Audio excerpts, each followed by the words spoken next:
Hi everyone, I'm Shaylin here with Reedsy.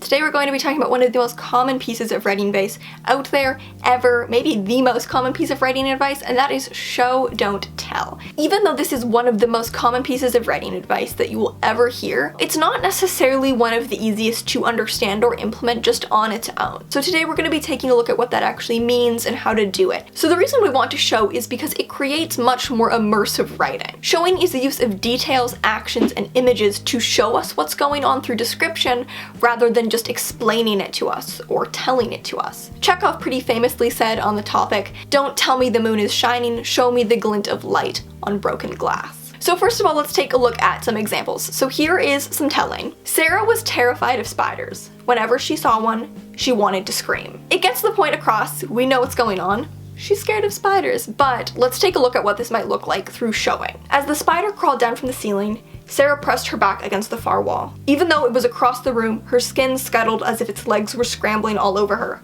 She breathed so quickly, she felt like she wasn't breathing at all. On the wall, its shadow was 10 times larger than the arachnid itself, its legs looking sharp and demonic. There's a very different effect between these two examples. Both of them illustrate the point that she's really darn scared of spiders.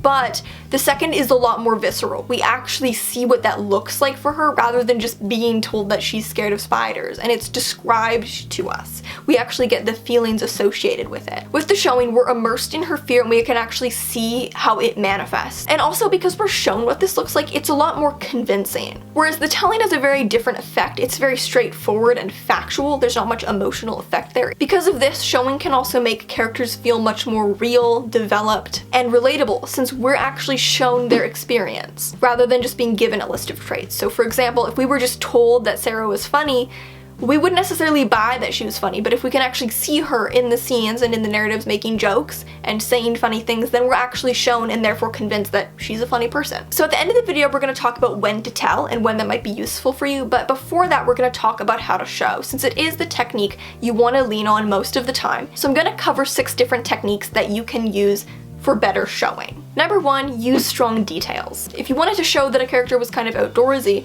instead of just saying she was outdoorsy, maybe there's a scene where we walk into her garage and we see all of the outdoorsy stuff that she has. Maybe she has some skis, kayak, and we see her hiking boots. Maybe her car is covered in mud from being up in the woods or up the mountain. That's much stronger than just being told that she was outdoorsy, because we're convinced and we actually see what it means for her. And along with that, that leads to number 2.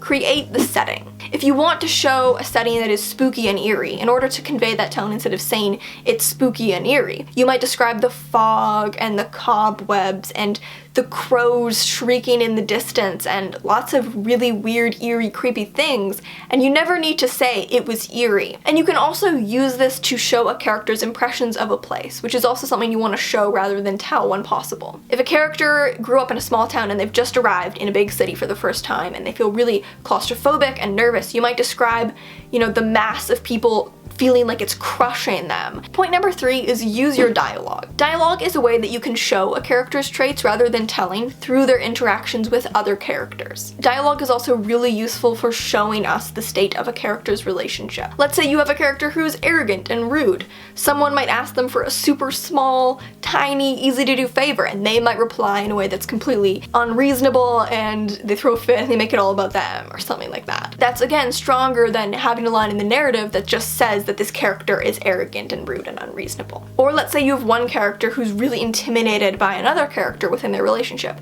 Instead of just stating that, we could show their interactions, where this character who's really fearful is nervous and they don't say much, and when they do speak, they're just trying to say exactly what they think this other character will want to hear. Number 4, show us with the theme. So if you do want to learn more on theme, we have an entire video on theme. But just to quickly touch on this in the context of show don't tell for this video. Through the language and the smaller details that you choose, you can show the theme and reinforce the theme in a really subtle way that readers might not necessarily consciously pick up on when they're reading, but it just kind of creates that overall thread throughout your entire book. So for example, this is a passage from Station 11 by Emily St. John Mandel that illustrates this. She had never entirely let go of the notion that if she reached far enough with her thoughts, she might find someone waiting, that if two people were to cast their thoughts outward at the same moment, they might somehow meet in the middle. This passage is illustrating the theme of loneliness and the craving for human connection that's really prevalent throughout the entire book. But it's doing this through showing, so if the author had done this through telling, it might have just read as simply as, Kirsten wished she wasn't so lonely, all she wanted was a friend.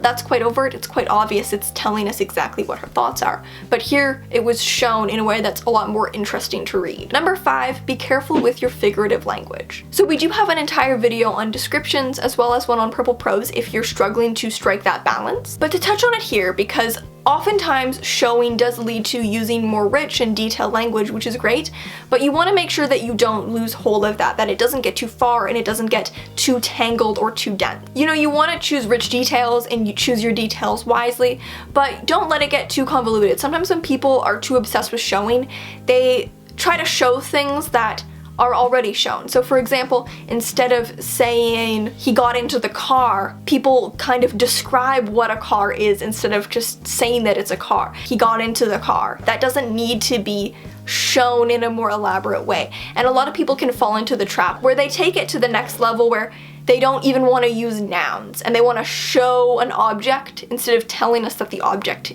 just exists. Don't convolute things too much. There's nothing wrong with literary devices. I really love literary devices myself, but you just don't want them to get in the way of the clarity and the ease of reading. And number 6, don't label emotion. If you're not sure if you're showing or telling, look for labeled emotions. So look for actual emotion words like happy, angry, sad.